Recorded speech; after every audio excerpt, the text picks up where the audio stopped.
Qui pourrait imaginer qu'il y avait ici des marécages? C'était au XVIIe siècle. Bonjour à tous. Les Champs-Élysées sont aujourd'hui considérés comme la plus belle, la plus chère du monde en matière d'immobilier commercial.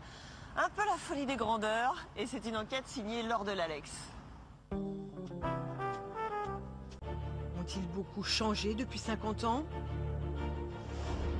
Aujourd'hui, rares sont les habitants qui peuvent s'offrir le luxe de s'y loger. Seuls 82 électeurs y ont officiellement leur adresse et nous irons à la rencontre de ces résidents qui subsistent encore.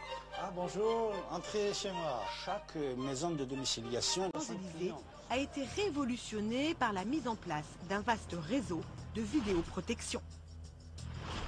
Plus d'une vingtaine de caméras scrutent désormais l'avenue la plus peuplée de Paris, avec un contrôle direct depuis le commissariat du quartier.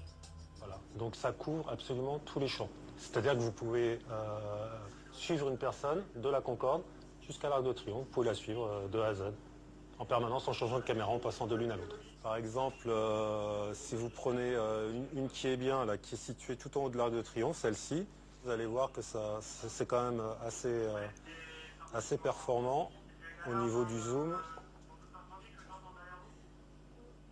Vous voyez, là je me retrouve à l'obélisque. La précision des caméras est stupéfiante. La rue de Pontier, c'est une rue qui est parallèle aux Champs-Élysées. Ah bonjour, entrez chez moi. Voilà, c'est chez moi, je vous présente... David Abbassis est un intellectuel iranien. Il habite ici avec sa famille depuis 26 ans. Et venez, c'est par là mon bureau. Écrivain et journaliste, il diffuse des émissions et des chroniques dans le monde entier depuis ce petit studio. Ici, on va être capté pour YouTube. Ici, pour l'Internet, persiancnn.tv.net. Et là, c'est pour l'envoi sur le satellite Hotbird et Telestar. On va être en direct, c'est-à-dire l'émission va changer. Vous voyez, on peut régler l'image comme on veut. Voilà. Bonjour mes chers amis. À son actif, près de 5000 heures d'émissions sur des chaînes culturelles et laïques. Pour garder notre laïcité en France, mais ça... sur tous mes bouquins, sur mon journal, vous voyez juste en haut, c'est marqué 66 avenue des Champs-Élysées. Ici, je reçois des gens qui viennent des États-Unis, de Canada, de Japon, de Malaisie.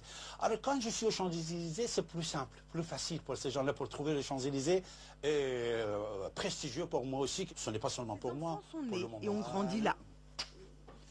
C'était sa première marche sur Champs-Élysées. Il a commencé à marcher sur Champs-Élysées. Sa fille Morgane, elle aussi électrice, a en tout cas trouvé son bonheur sur les Champs-Élysées.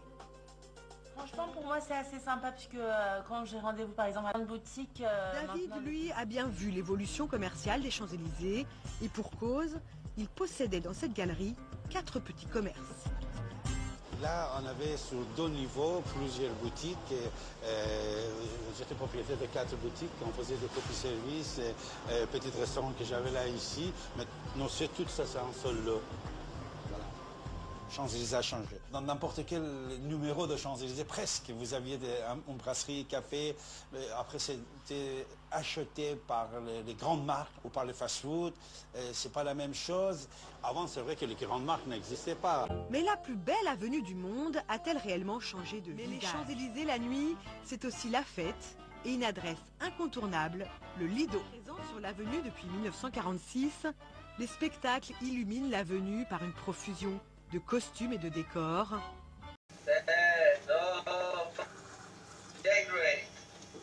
ما که از گل آرمان سرشتی داریم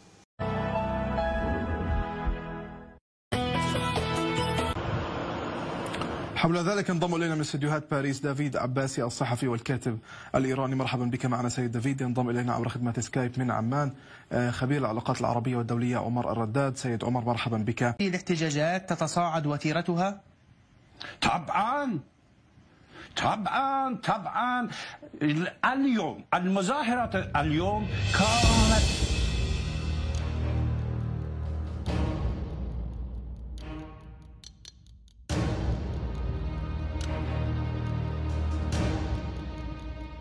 ز پندار و گفتار و کردار نیک فریدون فرخ فرهمند شد.